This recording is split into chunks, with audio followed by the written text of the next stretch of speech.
Early voting opens for the New York City Democratic primary for mayor today, and no matter what happens between now and Election Day, Zohran Mamdani has already won. Mamdani has galvanized the national media in a way that a local primary race has rarely ever done. In some ways, he might even be more popular as a national figure among leftists than he is among New York City voters, and we'll find that out in a matter of a couple short weeks.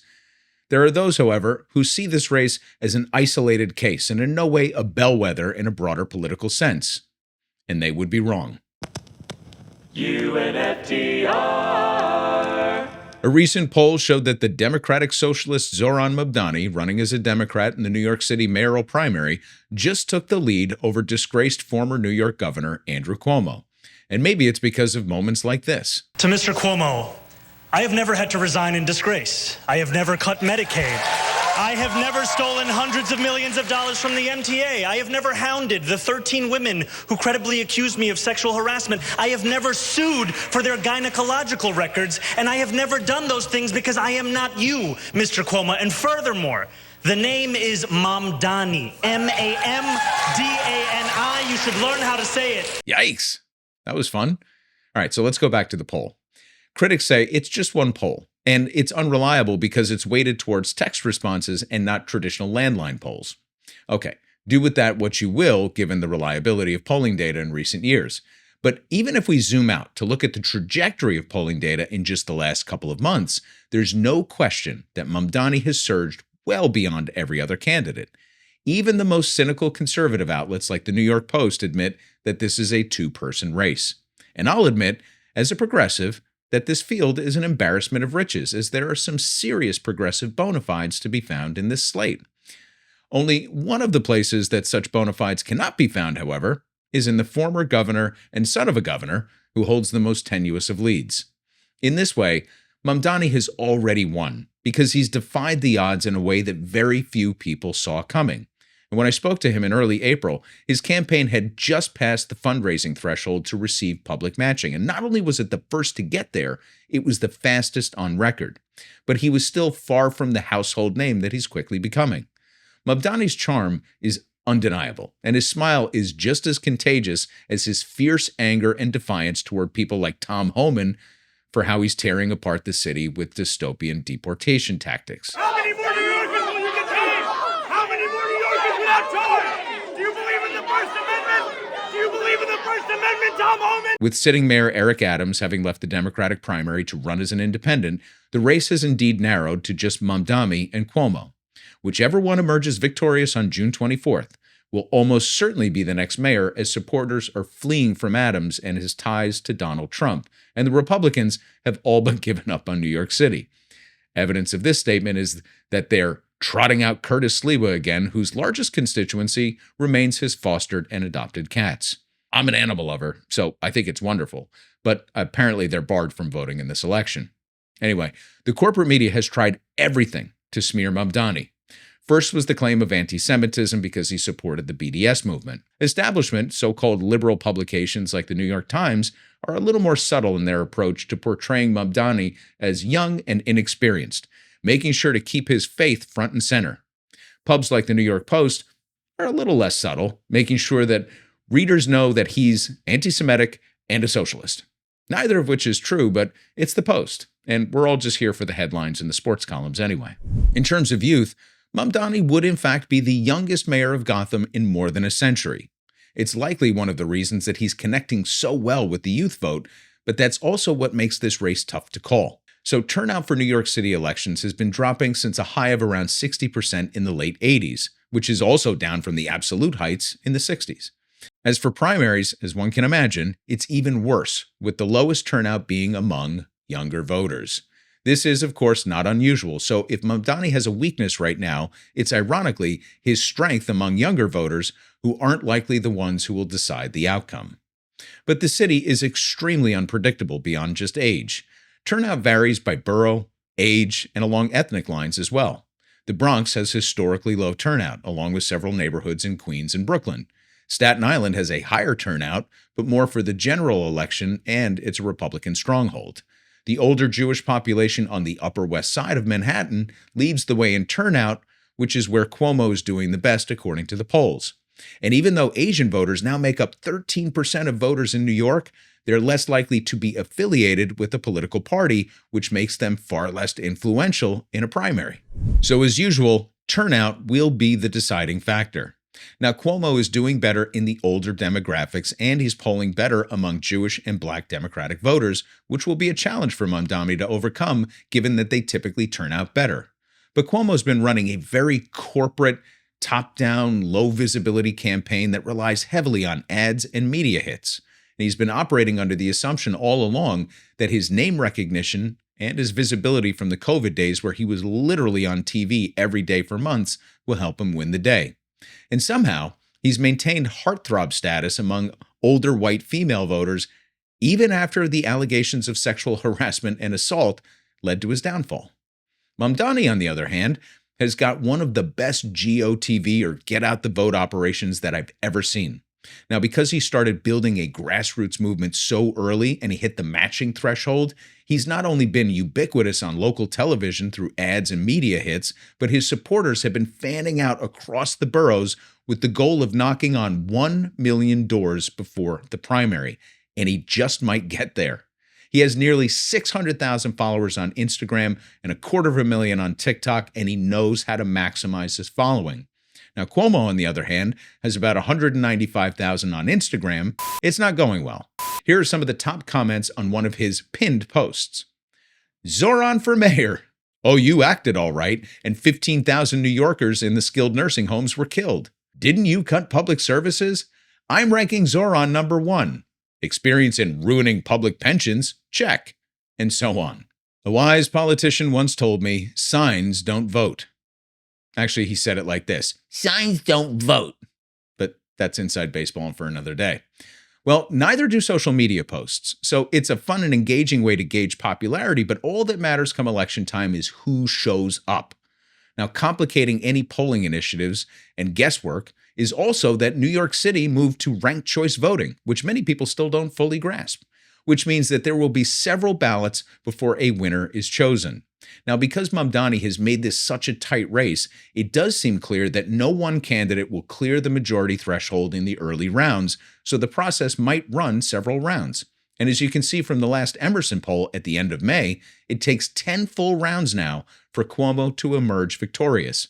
Now, it'll be interesting to see what the next one says, because this one is before both candidate debates and the long-awaited and perfectly timed endorsement from a particular politician who happens to do quite well in certain parts of New York City and among prized ethnic voters. Hello, everyone. This is Alexandria Ocasio-Cortez, and I am here loud and proud to rank Zohran Mamdani number 1 for mayor of New York City. Early voting starts on June 14th. The primary election is June 24th.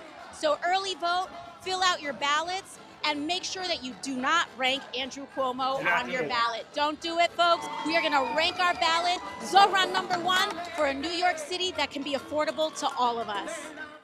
But let's talk about why Mamdani has already won, by laying out a blueprint for progressive values and actually having a vision for the future.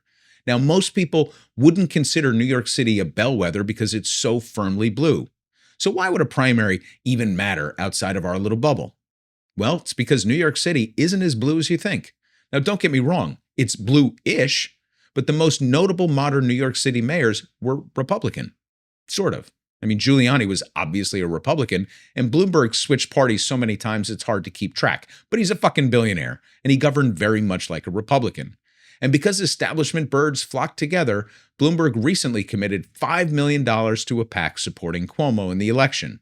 Yet another reason to yearn for the day that fucking billionaires sew their wallets shut and let the people decide elections. But I digress. Point being, like so many other blue states and municipalities, New York City will bullet the ballot.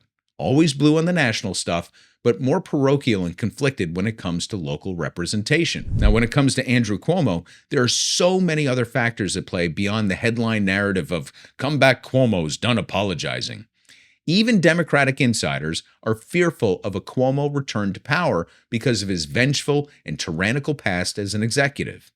In the early days of his career, he earned the nickname Prince of Darkness among politicos in New York because it was well known that he did his father's dirty work. Now, people have long claimed that he was the one behind the slanderous whisper campaign when his father Mario ran a primary for mayor against Ed Koch in 1977. And it's become the stuff of legend that it was Andrew who coordinated slogans like Koch sucker and Vote Cuomo, not the homo, as Koch's personal life was the subject of conjecture back in the day.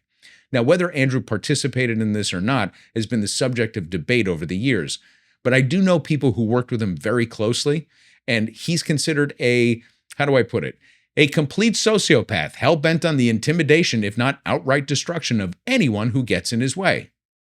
Nevertheless, he is the one with the name recognition and the holdover older voters, some of whom think that New York City needs a bully in the mayor's office to beat a bully in the Oval Office.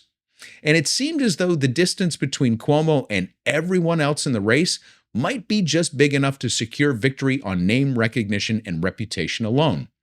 That is, until the flurry of activity surrounding the debates and the subsequent endorsement by AOC.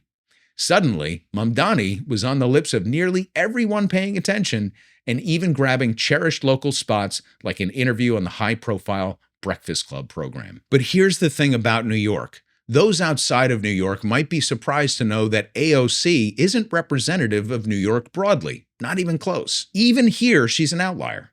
Among the multiple shades of blue in New York City, the old guard establishment liberal reigns supreme, and progressivism is much less welcome than one might imagine.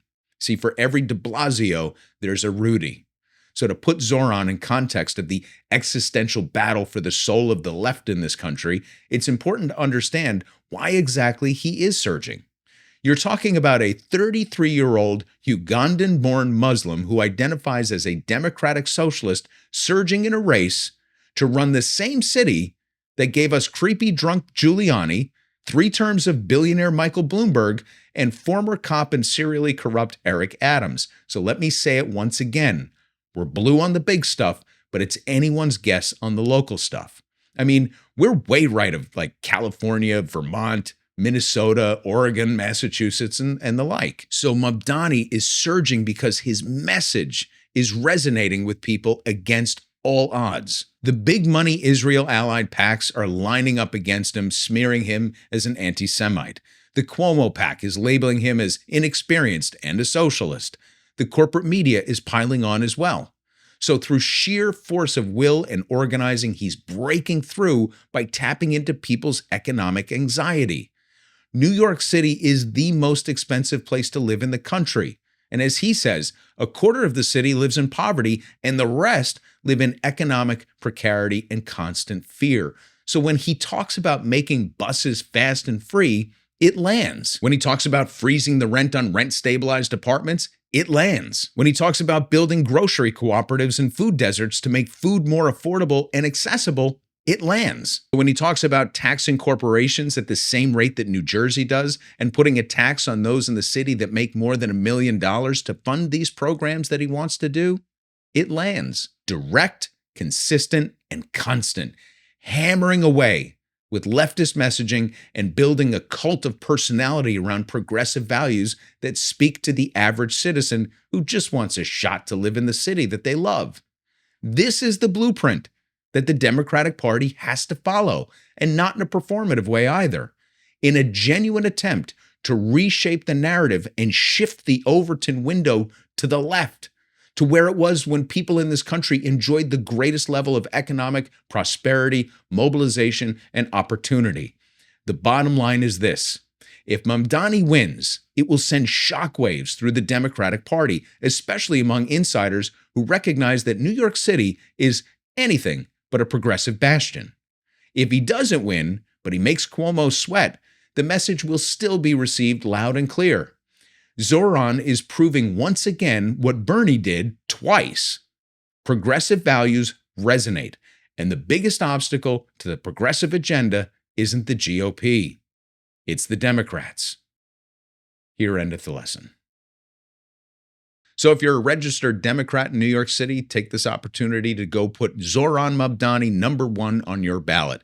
And if you're interested in UNFTR and the takes that we have here, go to unftr.com to sign up for our free weekly newsletter.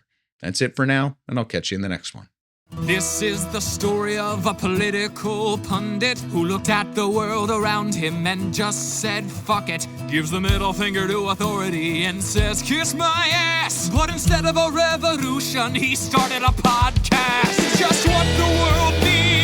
Another basic white